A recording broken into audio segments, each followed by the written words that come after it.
நற்செய்தி வாசகம். சொந்த ஊரிலும் சுற்றத்திலும் வீட்டிலும் தவிர மற்றெங்கும் இறைவாக்கினருக்கு மதிப்பு உண்டு. மார்க்கு எழுதிய தூய நற்செய்தியிலிருந்து வாசகம். அதிகாரம் 6, 1 முதல் 6 வரை இறைவார்த்தைகள். அக்காலத்தில் இயேசு தொழுகை கூட தலைவரின் வீட்டிலிருந்து புறப்பட்டு தமது சொந்த ஊருக்கு வந்தார். அவருடைய சீடரும் அவரை பின்தொடர்ந்தனர். ஓய்வு நாள் வந்தபோது அவர் தொழுகை கூடத்தில் கற்பிக்கத் தொடங்கினார். அதை கேட்ட பலர் வியப்பில் ஆழ்ந்தனர். அவர்கள், இவருக்கு இவையெல்லாம் எங்கிருந்து வந்தன?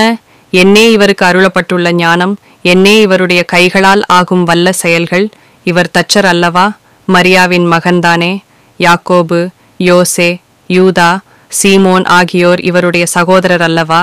இவர் சகோதரிகள் இங்கு நம்மோடு இருக்கிறார்கள் அல்லவா என்றார்கள். இவ்வாறு அவரை ஏற்றுக்கொள்ள அவர்கள் தயங்கினார்கள்.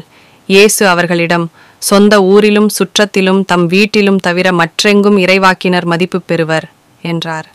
அங்கே உடல் நலமற்றோர் சிலர் மேல் கைகளை வைத்து குணமாக்கியதைத் தவிர வேறு வல்ல செயல் எதையும் அவரால் செய்ய இயலவில்லை. அவர்களது நம்பிக்கையின்மையைக் கண்டு அவர் வியப்புற்றார்.